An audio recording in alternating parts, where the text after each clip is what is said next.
E aí, tudo bom? Tudo bem? Ah, acho que tá tudo bem, né? Eu penso que sim. Porque comigo tá tudo bem. Se tá tudo bem comigo, tem que tá tudo bem com você também. Tá tudo bem?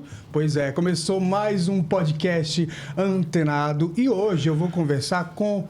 Eu posso dizer que ele é o dono da casa, literalmente, da casa onde está, né, o nosso podcast Antenado, né, do site, foi ele que fez o novo site do blog Antenado, foi ele que cuida das redes sociais, toda a linguagem visual, enfim, a estratégia de mídias sociais é ele é o cara, né? Eu tô falando do Beto Canuto, que é o proprietário da nave que fez 2 anos. A nave completou 2 anos, mas eu já tenho mais ou menos uns 26 anos de cabaré. Não, você tem uns 40, não? Não.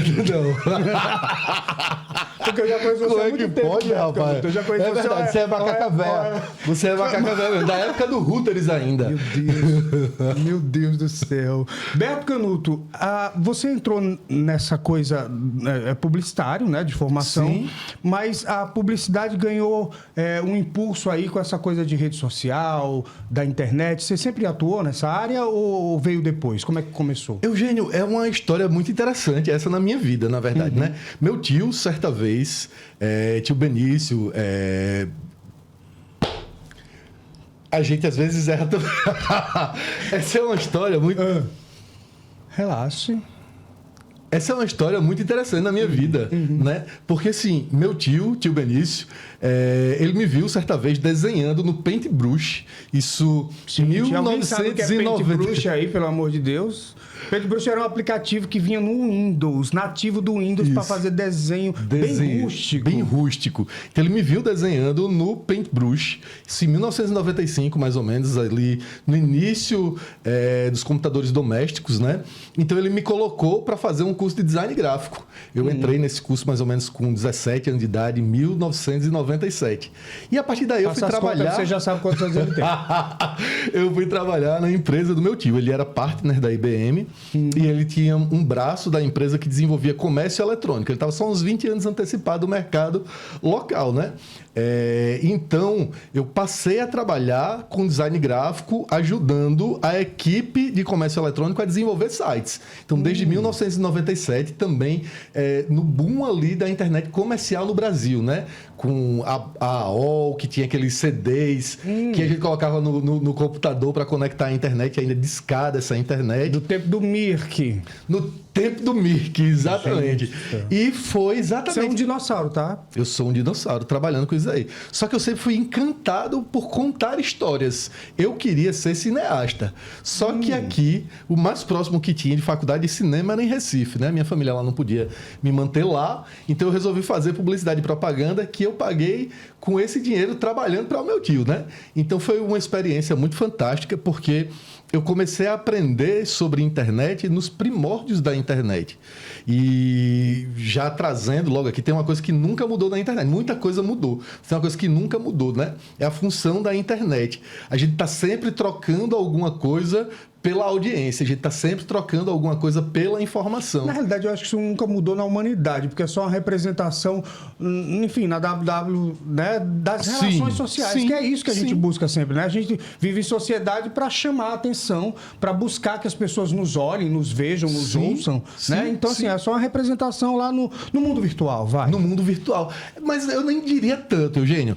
Quando eu trago isso, é porque no princípio da internet ela foi criada no princípio mesmo, com um fundamento bélico, só que aí logo ela ganhou corpo nas universidades, porque ela quebrava a fronteira, né? Um pesquisador que estava lá do outro lado do mundo, ele podia trocar uma informação muito rápida com um pesquisador que estava aqui, por exemplo. Você está falando aí, no caso da criação, do surgimento da ARPANET, mas por mais que fosse bélico, enfim, porque começou ali no meio daquela situação entre as forças, o exército americano, se não me engano, a ARPANET, mas o objetivo era, no final das contas, comunicação. Sim.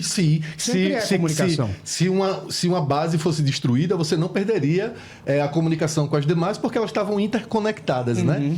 Só que esse sentido, ele foi perdendo um pouco força em detrimento do outro sentido, que foi o compartilhamento de informação, que é sobre isso que eu falo aqui, que isso nunca se perdeu na internet. É um espaço onde a gente está compartilhando informação o tempo todo, a gente está trocando informação o tempo todo, né? Então, essa é a parte que nunca se perdeu. A internet hoje é um grande campo de mídia. Você está falando aí da questão de ser famoso ou não ser famoso, as pessoas nos observando, e isso foi surgindo com o tempo, com o advento também das mídias sociais, né? Que foram entrando na vida da gente assim como quem não quer nada, a princípio até de forma um pouco passiva, como era o Orkut. Se eu queria saber de alguma coisa, eu tinha que ir bisbilhotar o que era que estava acontecendo no teu mural de recados. Ou nas comunidades. Ou nas comunidades, exatamente. E hoje você fazia parte de qual comunidade no Orkut, Beto? Com certeza aquela que toquei a campainha e saí correndo era um. Com certeza, porque eu era muito novo, eu tinha ali 20 e poucos anos, né? E ainda tinha aquela lembrança afetiva das brincadeiras de rua, que a nossa geração viveu muito bem, inclusive, a rua, né? É diferente de hoje em dia, que as pessoas estão mais ali trancadas na sua intimidade. A gente participou muito da rua. Então, essa comunidade eu me lembro demais, que era toquei e saí correndo a campainha. Agora, esse pioneirismo todo, né, de se relacionar com essas novas tecnologias, acabou te fazendo virar uma referência no assunto. As pessoas te procuram para tentar aumentar as vendas, tentar se tornar uma referência, ter uma voz de autoridade ali na internet, nos seus nichos de atuação. Você tem médicos, advogados, pessoas com as quais você trabalha. De um modo geral, o que é que une todas essas pessoas hoje? Porque há essa necessidade, né, de ter uma presença digital mais impactante.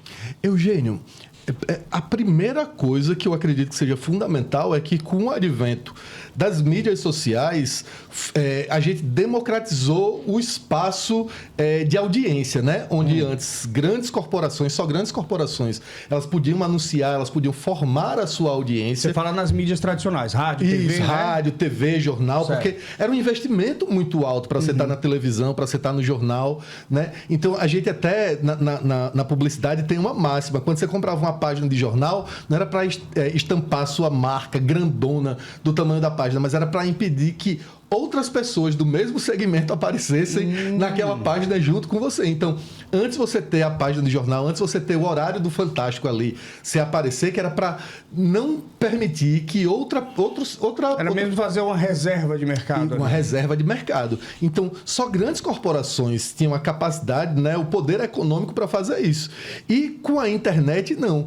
Um indivíduo qualquer pode começar a trabalhar para criar a sua audiência. Uma coisa que me apaixonou muito quando eu entendi isso daí foi a possibilidade de Dona Maria, que vende bolo de pote, ela começar a conversar sobre o jeito que ela cozinha, sobre o jeito que ela prepara aquele produto, sobre a forma que ela vende, como ela se relaciona com as pessoas, e ela ir juntando pessoas que estão dispostas a prestar atenção nela. E com isso, a marca dela vai começando a ganhar corpo, visibilidade, né? E memória. As pessoas confundem muito a questão da marca como sendo o aspecto visual, né? O conjunto de formas e cores. Mas marca é memória. É a experiência que eu proporciono àquelas pessoas que têm contato com o meu produto ou com o meu serviço. Qual das redes sociais hoje você acha que é a principal? Eu não posso deixar de ter. É o Instagram? É o Instagram. Por um simples motivo. Se você indica um colega seu que é médico, por exemplo, para outra pessoa, por mais que ela confie em você, ela vai dizer, a primeira coisa que ela vai dizer é, me dá o Instagram. Né? Se você indica, sei lá, um cabeleireiro ou o barbeiro, por exemplo, a pessoa vai dizer, me dá o Instagram. O Instagram hoje é responsável por influenciar nas decisões de consumo do nosso país. Esse é um fenômeno que acontece especificamente aqui, né? Enquanto em outros isso não se repete em outros lugares. Em outro lugar do mundo, não. O nosso país ele é o segundo em número de usuários e esse fenômeno ele não se repete em outros países. As pessoas elas costumam entrar nas comunidades comunidades do Facebook hoje, né? Que o Facebook ele vai reservando ali espaços para que as pessoas que têm os mesmos interesses elas possam trocar figurinhas. E aqui no Brasil não. O Facebook ele meio que ficou de lado. Ele tem um público mais específico, mais nichado, pessoas mais velhas. É isso que eu percebo. Ficou pro pessoal que usou o Facebook lá atrás e continuou usando. E continuou usando. As pessoas que foram retardatárias do Facebook, elas continuam lá usando. Enquanto o Instagram hoje é responsável por influenciar nessas decisões de consumo. Uma vez que ele é essa mídia que as pessoas chamam de cartão de visita. Eu diria mais, né, que lá é o lugar para você poder explorar o DNA da sua marca, porque cada quadradinho, cada fotografiazinha daquela dali, cada espaço daquele grid, ele precisa contar uma história para que quando eu observar, de cara eu possa perceber em que espaço eu estou, né? Se eu me identifico com aquele espaço. Porque no fim é tudo sobre identificação. É sobre se tornar familiar. Entendi. Agora, Beto, tem uma coisa que me preocupa muito, né? Nas redes sociais como toda, eu coloco o Instagram e outras redes também, que é essa coisa do algoritmo da rede social.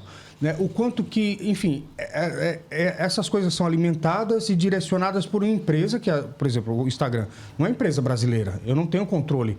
Ou seja, você começa a criar como se a empresa pudesse influenciar, ela desconsidera as regras legais daqui, né? Você tem essa coisa do controle do que pode, do que não pode. Recentemente, eu acho que algumas coisas que a lei proíbe, né? Discurso de ódio, hate speech lá, mas aí o Instagram mudou, agora pode. Você pode dizer que a pessoa é viado e não vai dar problema nenhum, que ele é, né? A coisa da transfobia, né? Da homofobia, pode ter esse tipo de discurso. Então, assim, isso meio que, para mim, bagunça um pouco, além do algoritmo também, que é outro ponto, selecionar de acordo com o que você vê, e aí limita coisas que você não vê, que não vão aparecer para você. Como é que é isso tudo, para gerenciar isso tudo? Ei, é muita coisa, né? É uma salada danada, mas a gente precisa ter clareza, primeiramente, sobre uma questão fundamental. É uma empresa privada, ela não vai sujar o negócio dela em nome de uma questão política, né? O Mark Zuckerberg, que é o CEO da Meta, que é a dona do Facebook, do Instagram e do WhatsApp, ele faz um movimento político, no entanto, para ele poder se aliar ao novo presidente dos Estados Unidos, que é o Trump. No entanto, ele compreende que em outros lugares do mundo existem regras, inclusive a pioneira em começar a olhar para a rede social como um lugar que precisa ser regulado. Quando se fala em regulação, gente, não estamos falando de censura. As pessoas confundem, né? Regulação com censura. Inclusive, é importante dizer que a relação íntima de afeto mais poderoso do mundo, que é a relação de uma mãe, por exemplo, com um filho, ela é regulada pelo Estado. Uma mãe, ela não pode tratar o filho de qualquer jeito, né? Existe uma regulação. Então, por que eu vou para um espaço que é público fazer o que eu quiser? Não pode. A gente precisa entender. Viver em sociedade é isso, e viver numa sociedade virtual igual. Então a gente precisa ter clareza sobre isso daí. Concordo. E aí, quando ele chega no país, ele precisa respeitar as regras do país. Uma vez que ele levantou lá que as regras, né? Como é que chama? A moderação para discurso de ódio, racista, religioso, ela estava suspensa. No entanto, no Brasil, se isso acontecer, você vai sofrer as sanções que estão determinadas em lei. Não vai adiantar. A internet, ela não é mais uma terra de ninguém, né? Em algum momento, a gente ficou ali sem entender... limbo, né? Sem entender, né? Como tratar aquilo juridicamente. E aí a gente chega no algoritmo agora, né? A gente teve clareza aqui agora sobre a empresa privada. Ele não vai sujar, tipo assim, ele fez ele deu um passo político, mas a realidade não é essa. Ele vai continuar segurando as regras, porque na Europa, que também é um grande mercado, ele não vai conseguir caminhar sem essa moderação. E aí a gente tem clareza sobre a segunda parte, que regular não é censurar. E, por fim, o algoritmo. O algoritmo da empresa, ela fica jogando assim, como se fosse quase o sistema do banco, que ninguém resolve nada do banco. Você chega no banco, quero resolver um negócio. O sistema não permite. É mais ou menos assim que a rede social ela se comporta. Mas eles conseguem fazer essa moderação muito bem. Eles conseguem acessar os perfis de uma forma mais precisa, para além do que eles comunicam, Só que o que é que acontece? Não existe um interesse. É preciso ter a principal clareza de todas para mim é o seguinte: a mentira gera lucro.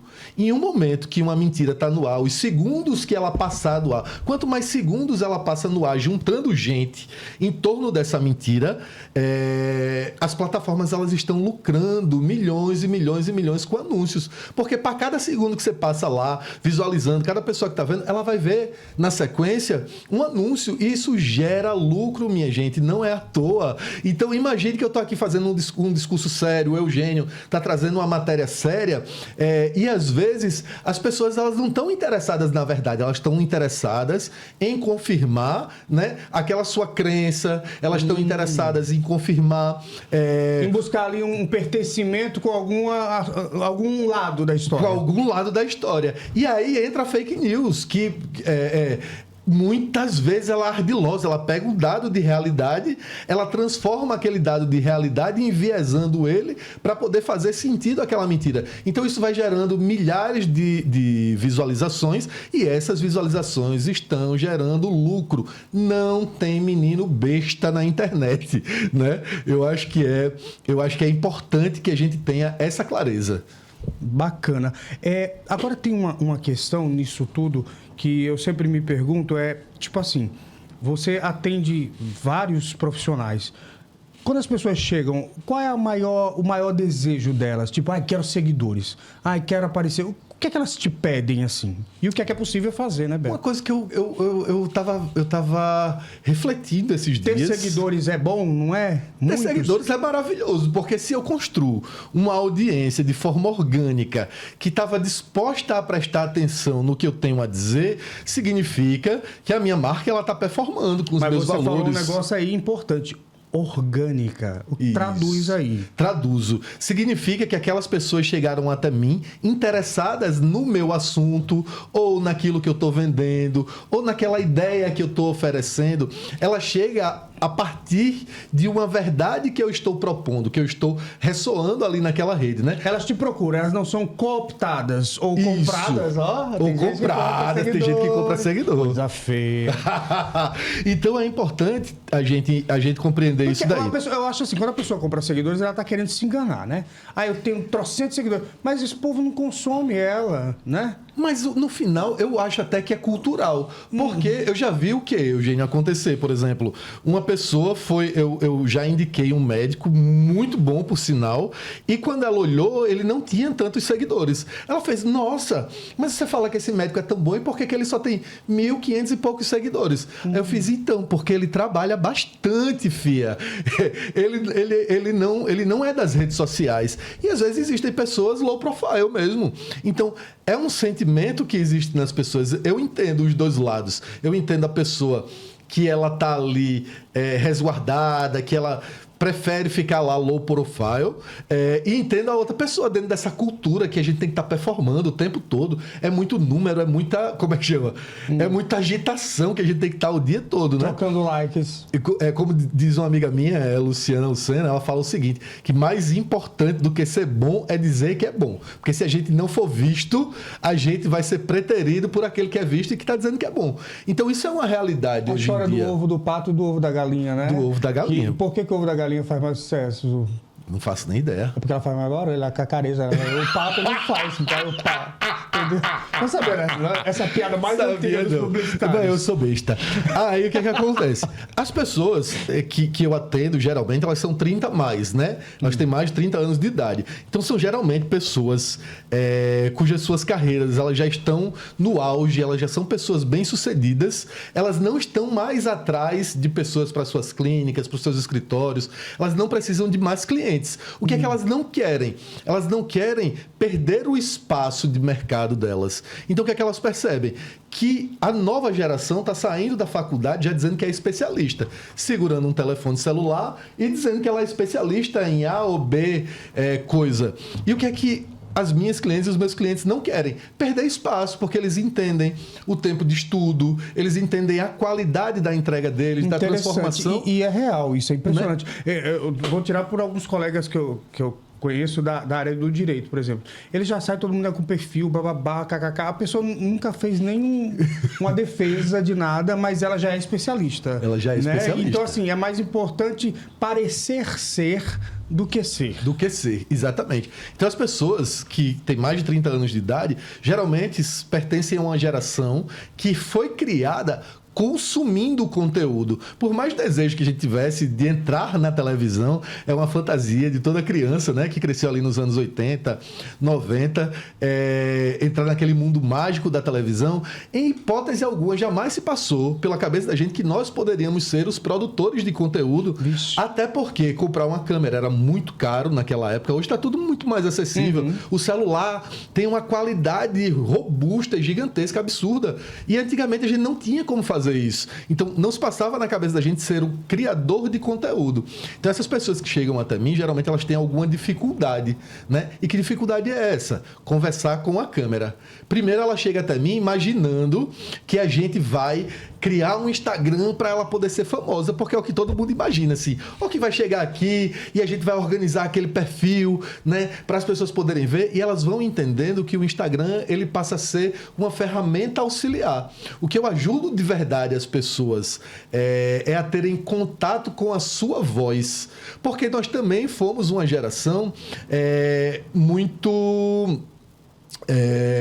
Agora a palavra me fugiu. Nós fomos uma geração muito reprimida, né? Então, tudo era, fale baixo, menino.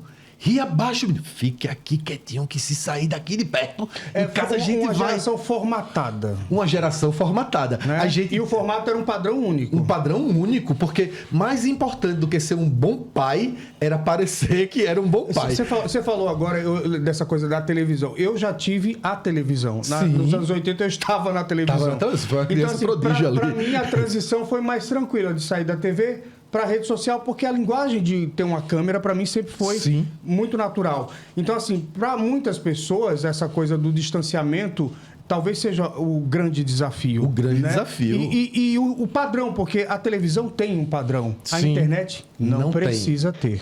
E quanto mais distante de um padrão, mais, mais próximo do sucesso você vai estar. A gente chama de verossimilhança, mais se parece com a realidade, é verossímil, é verdadeiro. Isso que a internet tem que ter. Quanto mais próximo da realidade você tiver, quanto menos parecer que você está ali ensaiado, mais próximo de se conectar com a pessoa você vai estar. Porque esse é o grande problema, o se conectar. E quando as pessoas percebem que elas vão estar falando diretamente para outras pessoas, isso traz um susto grande. Porque vem o medo da rejeição. Aquele pai e aquela mãe dizendo bem assim, ó, fique quietinho. Fale baixo, começa a ecoar na cabeça. Aí você começa a falar para o celular. Aí a primeira coisa que vem na cabeça é, meu Deus, o que é que vão pensar de mim? E se eu errar aqui? Né? Vem muito esse bloqueio com medo de errar, porque, poxa, isso aqui vai ficar gravado. Quantas vezes eu não já gaguejei aqui? Parece que eu estou muito à vontade, mas lá dentro o coração tá... Hoje em dia, eu já tiro mais isso daí de letra. Mas eu me lembro ainda da primeira vez que a minha ex-sócia, que era a Mica, me colocou para gravar um vídeo. Meu Deus do céu, eu gravei, eu acho que umas 15 vezes, e mesmo assim foi o vídeo que ela escolheu, que foi para o ar, e eu não quis ver.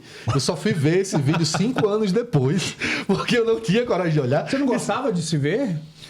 Não, porque a grande dificuldade é a gente se acostumar, a gente se ver de frente, né? Porque a gente se vê no espelho, quando a gente se vê no espelho, a gente tá espelhado, né? A gente tá ao avesso. E a câmera, ela mostra a gente do jeito que a gente é mesmo, do lado. Então, aquele cacuete que você pensa que tá indo para um lado, da televisão ele tá indo pro outro. Entendi. E é a forma que você escuta também. Quando a gente tá falando, o áudio, ele não vem completo, né? Você tá usando a caixa...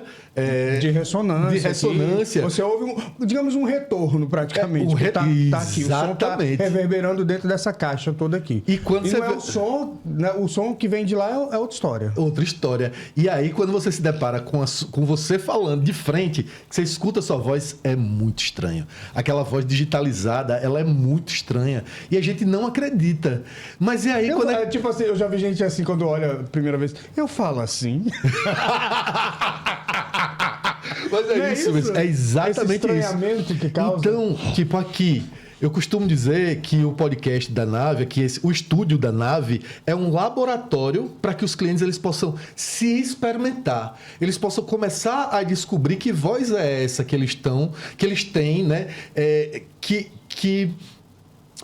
Que essência é essa que ele pode colocar para fora de maneira confortável. A gente vai explorando no tempo da pessoa para que ela vá entendendo que aquela voz é a voz dela, o que é que ela pode fazer. A gente vai mostrando o vídeo sem a voz para ela entender como é que está a expressão. A gente vai mostrando só a voz sem o vídeo para ela entender o que é que aquela voz está dizendo. Depois junta os dois. E quando junta os dois, a pessoa vai começando a entender que muitas vezes você está enérgico, conversando com as pessoas, mas seu corpo ele parece, olha, que está indefesa, a gente está aqui parado e não está transmitindo essa emoção, né? Quando a gente está conversando com alguém que a gente tem intimidade, a gente toca na pessoa, a gente vai na direção da pessoa à medida do que a gente tem para falar. Age naturalmente, né? Age naturalmente. Né? Não fica com algum tipo de barreira. Então é esse o natural que a gente vai tentar encontrar aqui para que a pessoa possa se conectar. Porque essa é a máxima da internet. Não é só eu ir lá e despejar um monte de conteúdo, porque quem se quiser saber do conteúdo de uma forma elaborada, a pessoa vai lá pro Google ou vai lá hoje pro ChatGPT. Tem uma inteligência artificial. Exatamente. Né? E aí o que acontece? Ela pergunta. Só que mais importante do que o conteúdo é a pessoa que está transmitindo, minha gente. Sim. E a partir desse envolvimento... Eu quero ouvir esse conteúdo da boca de fulano de tal. Exatamente. O que é que fulano tem a dizer a respeito disso. O que é que ele pensa sobre isso. É isso mesmo. Então, a partir... E aí você vai desenvolvendo uma relação, porque você acaba emprestando a tua voz para aquela pessoa que pensa como você, mas jamais teria a coragem de se expor, digamos assim, né? Quantos anos trabalhando com internet, Beto, total? Eu trabalho com internet, eu acho que vão fazer... A gente está em 2015, né? 18 anos, você falou? 16? Você falou não, 26 anos faz que eu trabalho com comunicação. Comunicação. Com internet faz 12, 15, 13 anos. Se você fosse resumir isso tudo numa lição, o que é que você aprendeu sobre o trabalho, né, na internet? Cara, a internet é um lugar pra gente experimentar. Porque você vai lá, experimenta, se você não gostar, você apaga. Tem. Não é uma coisa assim para todo sempre. Você pode experimentar. Às vezes você pode até dizer assim, poxa, mas se eu virar um meme... Assim, é muito difícil. Tem uns memes que são clássicos, né? Mas esses memes clássicos, você nem faz ideia de quem era aquela pessoa daquele meme. Você fica vê, anonimizado, né? Fica. Porque assim, as pessoas falam daquilo... Num dia, no outro, já é outra coisa. Não tem... E em segundo lugar, a gente não é tão importante quanto a gente pensa. Essa frase é bem pela sua cara. A gente não se dê tanta importância que você não tem. E essa coisa me lembra muito uma analogia que se fazia na minha época da escola de jornalismo, da Universidade de Jornalismo, na UFRN, que é a notícia de hoje vai servir para embalar o peixe. O peixe, é verdade. Sabe? Então, assim, é muito descartável. O jornal que hoje tá as manchetes, blá, blá, blá, de repente ele vira ali embrulho para peixe. Então, exatamente. assim, é tudo muito consumível, descartável, né? E é feito para ser desse jeito, né? É o conteúdo Big Brother, como é que chama? Aquele artista que participou de uma edição, ele não pode atravessar o ano chegando tão importante na próxima edição. Aconteceu isso com Juliette, por exemplo. Ninguém lembra quem venceu as edições que vieram depois dela.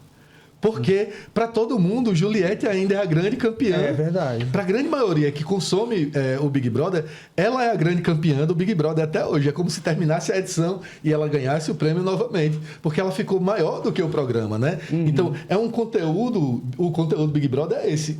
Aquelas pessoas, elas têm que ser... Ou seja, talvez o sucesso do programa nem tenha sido tão bom para o programa. Nem tenha sido tão bom. Exatamente. O grande sucesso do programa nem foi tão bom para o programa. Mas é isso mesmo. Agora, Beto, vamos fazer o antenado com filtro, antenado sem filtro? Vamos. Você já conhece porque você edita o programa, né? Não tem nem graça. Eu assisto sempre aqui a gente para fazer as coisas. Mas aí eu vou fazer o seguinte, boa. Meu produtor Marcelo me deu uma ideia. Meu diretor Marcelo, Marsalles, é outro nível. Marcelo. Eu já promovi ele para diretor, só aumento o salário dele, por gentileza. Sim, tudo bem. Marcelo Marsalles me deu uma sugestão, ele levantou até a mão para cima, erguei as mãos e dá glória a Deus. digamos que chegou aqui um cliente novo na nave para você, e aí essa pessoa diz, olha, eu quero aumentar em 5.000 seguidores em uma semana. Eu lhe pago tanto, assim, uma nota. Entendeu? Como é que você vai fazer para o meu perfil crescer assim rapidamente? Quero seguidores, muitos seguidores, porque eu preciso estar bem na internet, não sei o quê, bababá. Com filtro, como é que você responderia para essa câmera? Então, né? Se o seu objetivo é simplesmente entrar no Instagram para ter mais seguidores, eu aconselho que a gente possa fazer aí. Fala, Beto! É com filtro, não é pra rir, não, Beto. É sério, com filtro. Polido, educado. Se o seu objetivo é entrar no Instagram para conseguir apenas seguidores, eu aconselho que a gente faça uma campanha de tráfego pago voltado exatamente para conquistar mais audiência, né? E a gente poder colocar aí o seu perfil para bombar. Bom, tráfego pago. Gostei. Agora, sem filtro. Puta merda, é só o númerozinho da vaidade que tu quer, compra, homem. Vai aqui, ó, tem um monte de promoção aí de seguidor, 5.000, 10.000 seguidores, compra, ninguém vai saber não, quer dizer, agora compra daqueles que tem foco nos seguidores brasileiros, porque para ver um monte de turco. Não traz os indianos, não. Ai, meu Deus do céu. Mas olha, é verdade. Gente, mas de verdade, é um erro comprar seguidor. Você empobrece o seu perfil, né? E no final das contas, não é real aquilo, né? Não é real. E o objetivo de entrar no Instagram para ter mais seguidor é o objetivo mais fubaca que tem. Porque o seguidor... Porque as pessoas acham que ter seguidor é muita coisa. Depende, significa alguma coisa? Depende. Se você vai virar um influenciador, né? Se o seu desejo é virar um influenciador, que você tenha mérito para influenciar as pessoas e elas passem a lhe seguir por causa disso. Você vai precisar de um número grande de seguidores, de métricas com volume de números legais para você poder vender a tua audiência. Mas, por exemplo, eu sou um profissional liberal. Eu não dependo dos meus seguidores. Eu dependo de um bom conteúdo, de aparecer, de fazer sentido para a pessoa que está me vendo. Então, imagina que num dia de stories que eu tenha postado, eu consiga atingir uma pessoa. E essa pessoa, ela estava precisando ouvir aquilo que eu estava falando. E aí ela vai buscar os serviços da nave. Então, é assim que eu vendo. Eu não dependo do número de seguidores, mas de conversar e dialogar com as pessoas certas. Não é quantidade, é a qualidade daquela conexão. A qualidade e principalmente a estratégia certa para que eu possa dialogar com as pessoas certas, para que elas se interessem pelo que eu estou oferecendo. Tráfego pago é legal? Você falou agora... É muito bom, porque você vai... a partir da máquina, né, da inteligência da máquina, você vai você vai criar estratégias para buscar pessoas que tenham interesse na sua marca, no seu produto, né, naquela sua oferta. Então, é como se você, digamos, turbinasse a sua capacidade de alcançar pessoas. É como se, imagine que o orgânico é você ser mostrado para as pessoas de uma forma... natural ali. A máquina vai testar 10% da tua audiência, digamos assim, e aí a partir do sucesso que esse post fez com esses 10%, vai mostrar para mais ou vai represar esse post. Já com tráfego pago, não. Esse teste, né, ele não existe. Ele vai começar a lhe mostrar para muita gente, ele vai começando a aprender quem se envolve com aquele conteúdo ou quem não se envolve. E aí ele vai começando a mostrar mais para quem se envolve com aquele conteúdo. Então é você turbinar a máquina para que ela vá atrás, assim, de modo geral, para que as pessoas possam entender, né? Não é exatamente isso. De forma geral, você vai turbinar a máquina para que ela busque pessoas que possam se envolver com a tua publicação, ou com tua oferta, ou com o teu site, ou mandar mensagem para você. São vários tipos de campanhas que a gente pode desenvolver. Vamos agora de mitos e verdades sobre Instagram, redes sociais. Tem um mito que fala assim, você tem que ter um perfil separado do seu profissional, do seu perfil pessoal, não sei o quê. Por exemplo, eu fico imaginando eu sou músico, eu sou jornalista, eu sou advogado, eu sou garoto de programa, eu sou biscoiteiro. Aí, se eu tiver um perfil para cada uma dessas fuleiragens que eu faço, sim, eu vou enlouquecer. É verdade. Né? Então, assim, mas qual é a receita? Tem que realmente separar? Tipo assim, se a pessoa só tem a profissão e o pessoal? Eugênio, sempre que eu vejo algum guru de marketing dizer que existe uma regra, eu não sei, uma fadinha do marketing ela cai no chão apagada. Não tem uma regra. Eu já tive clientes que eles não queriam abrir, ela não queria abrir o perfil porque toda a história do filho dela estava lá naquele Instagram, desde o nascimento até a vida dele ali com 10 anos de idade. Então a gente criou um perfil do zero e esse perfil ele ultrapassou já o perfil pessoal dela, né? Eu já tive cliente que ele tinha uma boa conexão com as pessoas, as pessoas sempre interagiam com ele, então a gente transformou aquele perfil no perfil profissional dele. Ele começou a mostrar para as pessoas de perto, para as pessoas próximas o que era que ele fazia, então isso ajudou bastante, né? Então não tem uma regra, o que vai funcionar é a gente trabalhar uma estratégia para ela alcançar o objetivo. É importante que o profissional de marketing ele olhe caso a caso, né? Eu, por exemplo, sempre deixei o meu perfil pessoal como meu perfil profissional, porque a partir do momento que eu entendi que é a minha voz que vai atrair as pessoas, eu comecei a usar essa voz, que eu até esqueci de falar isso. É tão interessante como foi que eu perdi a vergonha da câmera. Foi entendendo que as pessoas, elas adoravam a minha risada, né? Eu morria de vergonha de rir, porque eu rio muito alto. Então... A gente percebe. Percebe, né, filho da mãe? Eu tenho esse jeito mais estabanado, eu tenho uma voz mais enérgica. Então, quando eu fui percebendo que essas são características... Gente, e o pior de tudo, ele é grande, aí ele começa a rir. Ele é... Sabe o boneco do posto, assim, com as mãos, ele se gesticula muito. Então, fica uma coisa meio Cláudia Raia, assim, sabe? Meu Deus do céu. Eu posso falar. E aí, foi assim que eu fui perdendo a vergonha. Foi me conectando comigo, né? Que, inclusive, a gente faz esse trabalho também de você ir olhando um pouco para dentro, para a sua história. Então, eu acho que o profissional de marketing... E você não querer criar um personagem de si próprio, né? Que não fuja... querer. Aliás, no final das contas, a gente até cria uma máscara, mas não criar um personagem completamente diferente do que você é. Se esse não fosse o objetivo, criar um personagem claro para as pessoas entenderem. Este é um personagem. Você não pode ficar em limiar. Sim. Na internet, a gente tem que ser claro. O dia desse me perguntaram assim, mas tem mesmo que fazer essa chamada para ação? E se você gostou, curta. Gente... Seja claro. Na internet a gente tem que ser claro, a gente tem que dizer o que é que a gente quer. Só assim as pessoas elas vão poder trocar com a gente ou não, elas têm o direito de escolher. Se você vai fingindo e a pessoa percebe que você está fingindo ali, tentando comer pelas beiradas... Sabe que nem político, peça o voto, meu filho. Peça o voto. Peça o voto. Na internet você tem que pedir, porque se você não pedir, ele não vai adivinhar o que você quer. Não vai. E só tem um jeito de vender na internet, vendendo. Você tem que vender. Como é que vai vender sem pedir, sem vender? Não tem como. Não tem. As pessoas não vão adivinhar. Eu confesso que eu não sei vender, mas eu aconselho as pessoas que sabem vender a venderem.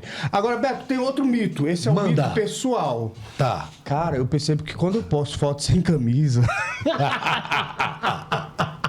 eu tenho mais curtidas. As pessoas querem ver meu corpo nu, é isso? Cara, eu não sei. Eu vou fazer aqui uma enquete, tá, gente? Vocês vão deixar aqui nos comentários. Que cara é essa? Mas já me contaram várias pessoas. Sempre que tem foto em vários perfis, todo mundo tem essa experiência. Postou uma foto sem camisa, tem mais curtida, tem mais visualização. Eu já parado na internet, é isso? Eu acho que mexe um pouco com o libido das pessoas, né? Aquele monte de tom de... Meu corpo nem é isso tudo. Ele tá sendo modesto, ele se acha um gostoso. Vive postando foto de sunga correndo na praia. Mas deixa eu dizer até, a gente tá falando de algoritmo, né? O algoritmo que é o tarado? O algoritmo, ele é tarado por dinheiro. Ah, tá. Por quê? Se a intenção do algoritmo é fazer a gente passar mais tempo perto da tela, usando o celular, olhando para o celular, e ele sabe que todo mundo, né, vai ficar ali libidinoso, vendo corpos sarados, com pouca roupa, é evidente que esse conteúdo ele vai ser mais mostrado, porque é muito fácil, né? Então, se eu posto uma foto com pouca roupa, é evidente que ela vai ter mais repercussão do que se eu começar a falar sobre técnicas de voz, se eu começar a falar sobre técnicas de marketing, se eu começar a discursar sobre a importância do branding, da marca pessoal, né? Então, isso vai parecer enfadonho perto de uma pessoa na praia de sunga, ou uma mulher de biquíni. Então, é evidente que o algoritmo ele vai privilegiar esse tipo de conteúdo, porque vai fazer com que as pessoas elas passem mais tempo olhando para a tela, passando ali o seu feed infinito, né? Eu acho que isso faz sentido, não faz não? Faz sentido, agora eu entendi. Então, se prepare que vai ter mais foto peladão. Inclusive, falo pra você... engajamento? Dá! Inclusive, eu falo pra você o seguinte: tem gente que chega e imagina que vai entrar no Instagram e ser famoso. Foto com pouca roupa vai deixar você muito perto dessa fama. Ou, quem sabe, talvez também cometer aí algum crime pra sair na primeira página policial, né? Ai, Jesus. Aí eu não quero, não. Meu réu primário eu quero manter, por favor. É. Então, se você tem interesses comerciais no Instagram, aí é uma construção. E quanto antes você começar a errar, mais rápido você vai conseguir, né, consertar, ajustar, fazer os ajustes necessários para atingir o sucesso aí. Beto, o que não se deve fazer? Se você pudesse dar um conselho, uma reprimenda aí, ó, isso você não pode fazer de jeito nenhum na internet. Tem alguma coisa proibida? Não, proibido não tem não, mas do ponto de vista profissional, eu, Beto Canuto, não costumo me aliar a coisas que eu não acredito. Então, o que eu diria para as pessoas que estão empreendendo na internet, que têm o interesse em iniciar uma jornada no universo digital, que você não faça algo só por fazer ou porque você acha que aquilo vai te trazer um dinheiro mais fácil. Até porque, né, o print é eterno, tá, gente? Aprende essa lição. O print é eterno. E é importante assim, que você não faça isso só por fazer ou porque você acredita que aquilo vai trazer dinheiro fácil. Por exemplo, sei lá... Jogo do Tigrinho.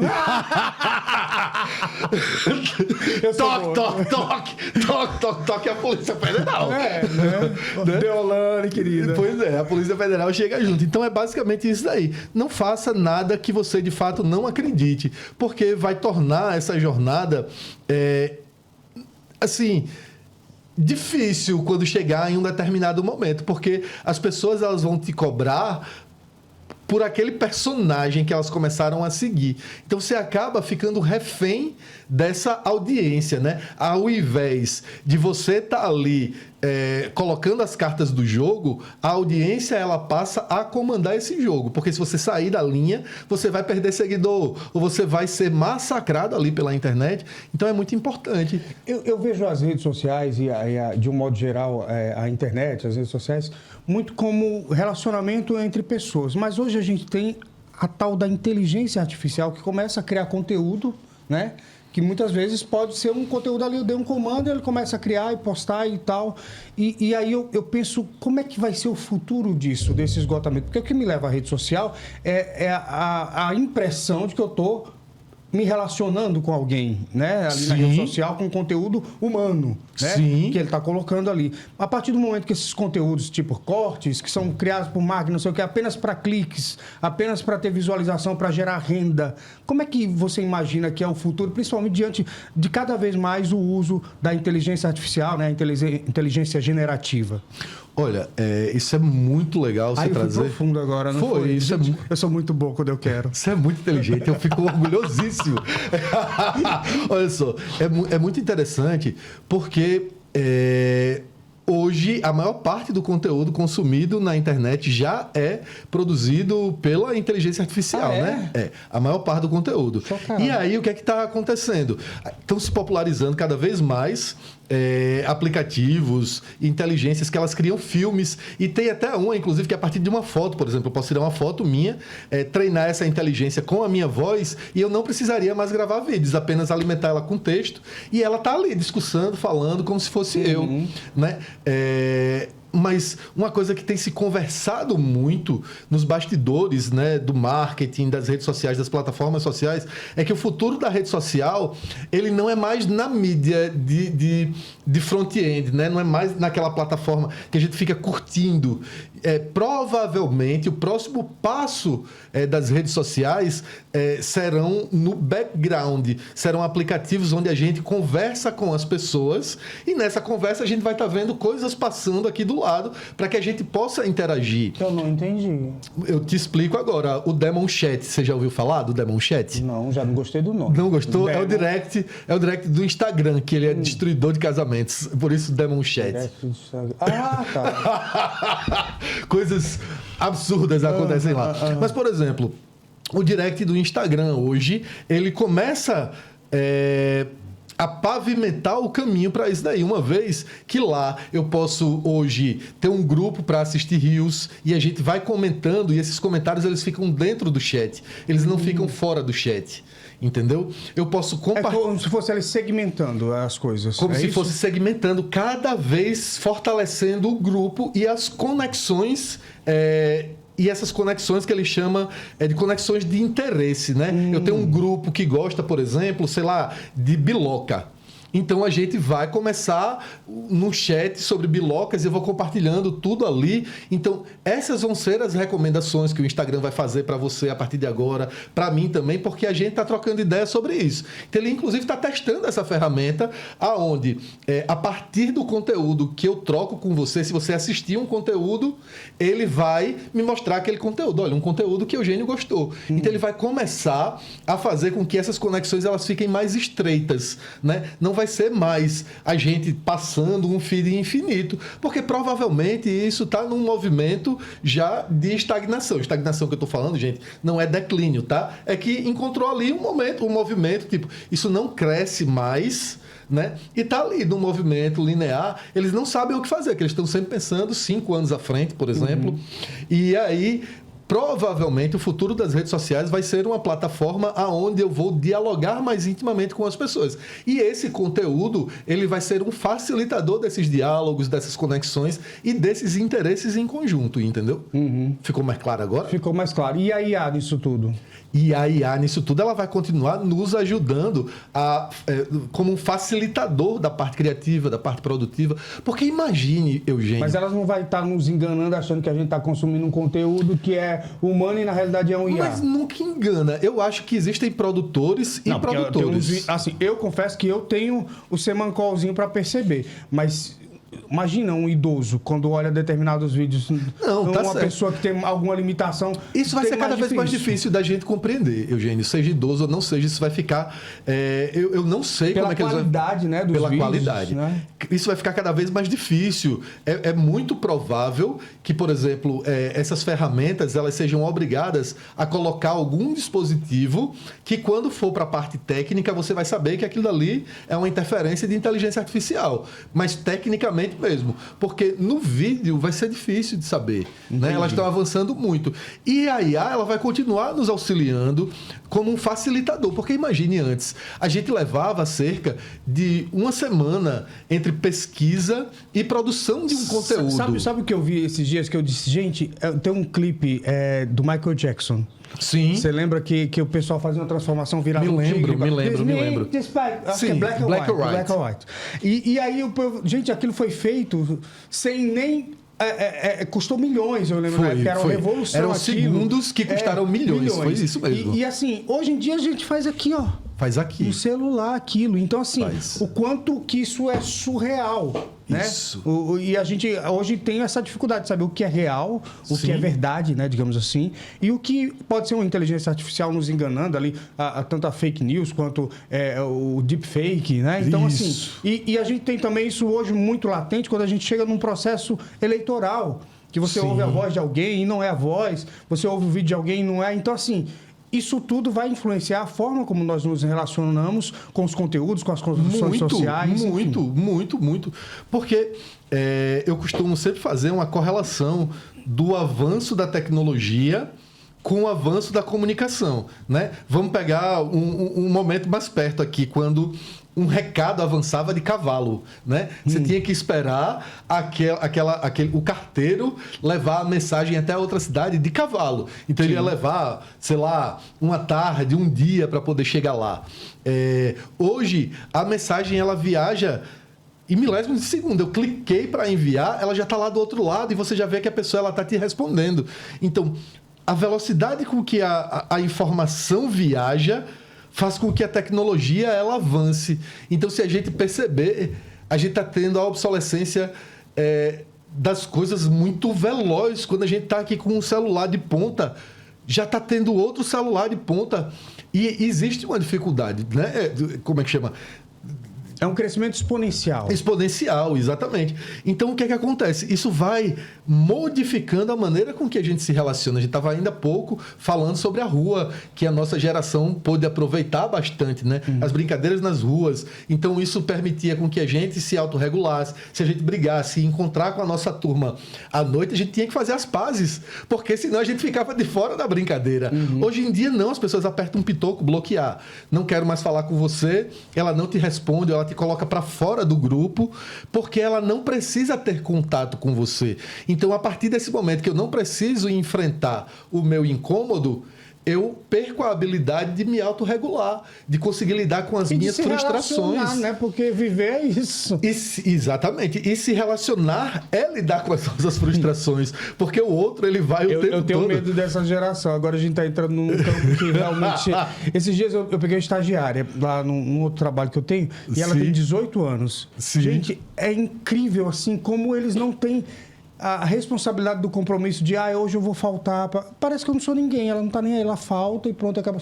Esqueci de... Tipo assim, não tem um relacionamento de chefe, ela não consegue estabelecer hierarquia. Sim. Né? Exatamente por causa dessas... O que a tecnologia trouxe para eles, de disponibilidade, eles não conseguem estabelecer determinadas relações sociais que eram padronizadas. Sim. E que eu acho que são saudáveis até um certo momento, porque lá na frente, mais cedo ou mais tarde, vai chegar o presidente e dizer: eu sou seu chefe, querida. Viu? Acorda pra vida. Eu não fiz isso porque eu fiquei assim, gente, é outra geração, eu fui bonzinho com ela. Mas tem um choque, vai acontecer isso, viu, querida? Vai ter um choque a princípio. Até porque existem coisas na vida que a gente não tem como pular o processo. Não tem. Uma empresa não tem o pitô que a gente aperta e ela tá lá na frente funcionando. Ela tem um processo de entrada, como a gente chama, de produção, de saída. E esse processo ele precisa ser respeitado, como na vida, né? A gente não começa a falar e já tá lá na frente milionário. Gente, Beto tem tanta cliente dele que é tudo psicólogo. Ele tá virando psicólogo, ele analisa. Você faz... E no final das contas, o atendimento de mídia, de redes sociais, essas coisas que a gente faz, é isso, né? Você tem que conhecer o cliente ali, o ser humano por trás ali, né? Para trazer isso também, vem no combo. É sobre o humano, é sobre o humano, né? Muita gente pensa que é sobre a tecnologia e não é sobre o humano. O Instagram é sobre o humano, é sobre o que eu preciso falar, o que eu tenho para falar, o que eu tenho para oferecer. É sobre reconhecer quem está do outro lado da tela e compreender o que é que ela deseja escutar, como ela deseja que eu fale, a partir do momento que eu vou me apropriando desse conhecimento, que eu vou conseguindo compreender, que eu tenho essa compreensão, eu vou conseguindo juntar uma comunidade em torno daquele pensamento, daquelas crenças, né? E na minha inquietação, né, eu queria fazer uma pós-graduação que ela fosse diferente da comunicação, porque eu sou formado em design gráfico e em publicidade e propaganda. E aí eu fui fazer mestrado em psicologia e aí me apaixonei mais ainda, né? Eu sou entusiasta da psicologia, 17 anos de terapia, maravilhoso.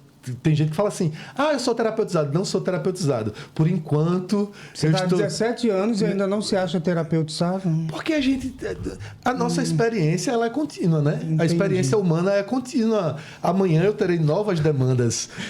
Beto, como é que você imagina que... Agora eu estou falando para o Beto Canuto, pessoa física. Sim. Como é que você se imagina daqui a alguns anos? O que é que você acha que... Caramba, esse é o meu legado, é isso que eu deixei de contribuição para as pessoas enquanto pessoa. Eugênio, eu tenho começado a ter contato com esse exercício faz pouco tempo. Até um pouquinho mais para trás, eu tinha muita dificuldade de ver um futuro tão distante. E eu acredito que o principal convite que eu faço às pessoas é que elas possam experimentar, nem que seja por um momento, ser elas mesmas. Que é possível ser feliz sendo a gente mesmo, quando a gente consegue acessar essa essência, porque a vida vai colocando muitas camadas sobre a gente. A gente vai tendo que criar força, tirar força de onde às vezes a gente não imagina que tem para poder enfrentar as dificuldades. Eu não vou chamar de dificuldades, os desafios da vida, porque a vida tem os desafios, né? E a gente vai enfrentar, depender do lugar onde a gente esteja colocado socialmente, dos nossos privilégios, os desafios serão maiores ou menores, mas a vida é desafiadora, né? Então eu acho que o grande recado que eu tenho, eu acho que o grande recado desta sala, dessa mesa laranja é: experimente, nem que seja por um momento, ser você mesmo, sem se importar com o que os outros vão dizer, porque só quem vai saber o bom que é ser você é você mesmo. Os outros não tem como descobrir isso. Quem é a pessoa que você acha que te inspira na vida? Estevão Lúcio. Estevão Lúcio, Estevão Lúcio é o arquiteto? amor da minha vida, Eu sou Por quê? muito fã. Cara, Estevão, ele é amigo da pessoa com A maiúsculo, assim, de ser leal, e eu aprendo muito com a sabedoria dele, sabe, Eugênio? Há alguns anos atrás, eu sofri de uma depressão profunda. Poucas pessoas sabem disso daí, mas eu não me envergonho de falar. Eu acho que existem momentos da vida, eu adoeci de uma forma, inclusive, que a gente que vai adoecendo, a gente não percebe. Um dia eu deitei na cama, muito cansado. No outro dia eu disse: eu não vou trabalhar hoje não. Fiz igual a sua estagiária. Não vou trabalhar hoje não, porque eu estou muito cansado. E no outro dia eu não conseguia me levantar. Até que em um momento eu entendi. Eu estava preso naquela cama. Eu não sabia como me levantar. E as pessoas começaram a me procurar. Ele, inclusive, foi lá no apartamento. E se ele não tivesse provocado o síndico para abrir com a chave mestra o meu apartamento, talvez eu não estivesse aqui. Porque a depressão é uma doença muito debilitante. Eu não tinha força para me levantar, eu não tinha força, não era por causa de tristeza, não era uma tristeza, era força muscular, força de tônus, de pegar alguma coisa, eu não tinha Que força. louco. Então, eu costumo dizer que ele me salvou. Todas as formas que uma pessoa pode salvar a outra foi o que ele fez. Então, eu sou muito grato a Estevão. E assim, se passar aí já 22 anos dessa amizade, eu sou muito louco por ele, pelos ensinamentos dele. Acho que a partir dessas atitudes dele, eu fui me reconectando de novo com a vida, porque foi um processo longo também, junto com Karina, que foi a minha terapeuta na época por 11 anos. Foi muito incrível também essa parceria deles dois, porque acabou que eu não podia ficar só. Então, a minha mãe, ela não morava aqui, meu pai não morava aqui, meu irmão não morava aqui. E, no fim das contas, a gente acabou sendo a família. A família, Estevão foi o meu contorno, a minha família foi a pessoa que conseguiu me salvar, de verdade mesmo. Não é só gratidão, não, é amor de verdade. Pelo jeito dele. Você conhece Estevão, você sabe como ele é... Maravilhoso. Maravilhoso mesmo, não tem palavras. Essa é a palavra para definir Estevão.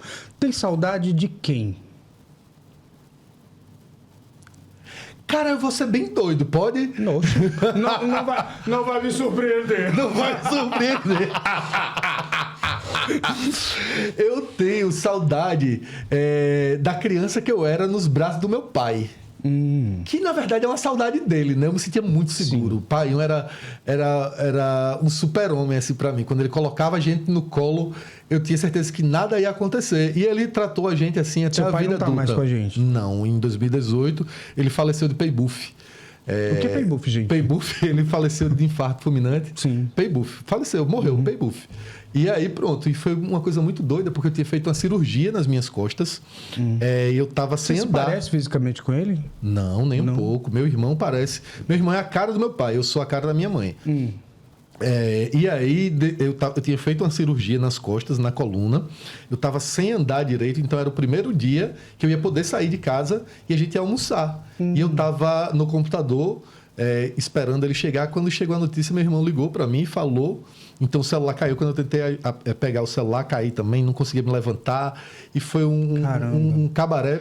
E ainda pior, porque uma coisa quando você imagina que pode... Tipo, minha mãe tem 82 anos, está bem debilitada já é idosa, enfim, né? Você está esperando, você está meio que se preparando, mas uma situação dessa é ainda pior, né? Porque ele era relativamente jovem. Dos irmãos do meu pai, de todos os irmãos do meu pai, eram 12 irmãos. Ele era o que tinha a alimentação mais saudável, a vida mais regrada. Ninguém esperava. Ninguém. Porque, assim, se tinha alguém que fazia as coisas certas e era Caxias, era meu pai.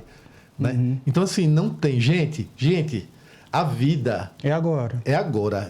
Eu aprendi nesse momento que a vida é sobre o agora, né? O que é o futuro? É um monte de agora, minha gente. Então, a gente precisa cuidar desse agora para que o futuro seja o mínimo previsível, né? Se a gente vai fazendo bem esse agora, vai trilhando esse caminho bem, a gente chega lá bem, porque... se desfaz assim no instante. Toda a fragilidade ali me veio, porque eu falei da força, né? Quando eu estava no colo dele, eu me sentia uma pessoa invencível.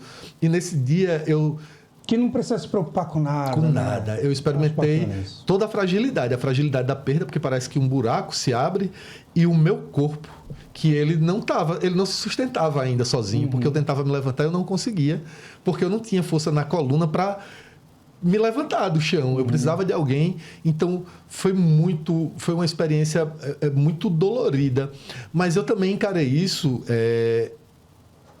como um aprendizado. Eu me lembro que chegou um momento do velório que eu pedi para as pessoas saírem por questões religiosas, cada pessoa dentro das suas crenças, e eu queria experimentar a minha crença de uma forma íntima com o meu pai. E foi a primeira vez que eu encarei a morte. Talvez eu tenha muita dificuldade de fazer isso daí. Eita, peste. Não faz pouco tempo, 2018, em né? 2018 eu tinha 38 anos. Então, eu quis muito agradecer por tudo que ele proporcionou, pelos ensinamentos. Meu pai foi uma pessoa de muita luz. Meu pai era uma pessoa muito boa. Assim, se ele pudesse, ele tirava do corpo para poder dar para quem estivesse precisando. E eu amo a memória que ele me deixou. Né? E aqui, dentro dessa memória, ele é um imortal. Eu sempre me comunico com ele dentro desse aspecto dos ensinamentos dele. Né? Essa voz ela continua viva aqui dentro e vai continuar. É isso mesmo. Pois é, Betolildo, chora não, coleguinha. Seguinte, vamos espantar um choro pra lá. Eu já quis chorar também. Gente, chorar é bom demais, minha gente. Eu gosto. Quando a gente aprende a chorar, a gente ganha força. Não, eu concordo plenamente. O problema é esse, porque eu começo a chorar também. Eu evito que vocês chorem. Mas vocês sempre choram comigo. Eu não sei porque o povo lá se abre pra mim. Fala sério. É o seguinte, vamos cantar então pra acabar? Cantar pra subir? Vamos! Você escolheu uma música de axé. Quer dizer, é um rock, né? Isso é um rock clássico, mas ficou conhecido como pelo axé. Pelo axé, foi. Depois que a Ivete Sangalo gravou isso aí, todo mundo, Minha Pequena Eva. Inclusive, isso. Todo mundo erra o nome da letra. Não é Minha Pequena Eva, é só Eva, tá? E eu sou muito fã do Saulo, né? Passei alguns carnavais... Saulo também gravou na banda Eva. Isso. Como a gente passei alguns carnavais em Salvador e que energia contagiante, maravilhosa. Então, como o carnaval e esse passou... ano são 40 anos de axé, então é uma homenagem de Beto. É uma homenagem também, e são memórias afetivas fantásticas. Ao som de Saulo, eu me diverti muito, amei muito, chorei muito, né? Foi Faz muito parte. cabaré. Então vamos cantar Eva. Gente, obrigado a vocês. Obrigado, Beto. Ei, Obrigado. valeu, meu E amigo. obrigado por me receber aqui, me aguentar, porque não é fácil aguentar Oxi, o meu Eugênio filho, Bezerra. porque você é o popstar. Você é o popstar. E se vocês quiserem, tá? Conhecer mais sobre a nave, vai aparecer aqui as redes sociais da nave, tá? Para vocês conhecerem essa. É uma agência? Posso dizer que é uma agência? Pode dizer que é uma agência, mas a nave é um sentimento. Se você perguntar. Se você perguntar para cada pessoa que passa por aqui, ela vai te responder que viveu uma experiência diferente, né? É um modelo de agência. No entanto, o que a gente promove aqui é uma experiência de crescimento e desenvolvimento pessoal e profissional. Que aí tem produção de conteúdo, né? Para rede social, para internet, de um modo geral. A gente grava vídeos, a gente faz conteúdo, a gente cria arte, a gente gerencia as redes sociais, no YouTube também, tem podcast, tem tudo, minha gente. Olha, passa aquele telefone, aquela mensagenzinha no WhatsApp que a gente... Olha, é um mundo isso aqui, tem gente. um negócio bom. Eu recomendo, de verdade, eu recomendo o Beto. Ele é louco assim, mas ele é bom. Vamos lá, minha pequena Eva! Simbora, Eugênio! Meu amor, olha só, hoje o sol não apareceu. É o fim da aventura humana na Terra. Meu planeta Deus, fugiremos nós dois da Arca de Noé. Olha bem, meu amor, é o final da Odisseia terrestre. Sou Adão e você será. Sai do chão! Minha pequena Eva, Eva! o nosso amor na última astronave. Eva! Além do infinito eu vou voar, sozinho com você. E voando bem alto, Eva! me abraça pelo espaço de um instante. Tchau, Natal! Me cobre com teu corpo e me dá O quê? a força pra viver. Vamos embora agora subir a Romualdo. Vamos com essa memória afetiva. Meu Deus, era desse tempo. Mãozinha pra cima, a gente vai entrar agora no corredor da folia. Libera aí, destaque promoções. Eita peste! É Carnatal na veia! Menino, ele se empolga. A criança que ele falou continua. Segue o bloco, Minha segue gente, o baile. Carnatal no meio da rua é bom demais. Beto, valeu, viu? Obrigado a vocês e a gente volta no próximo Antenado Podcast. Até lá.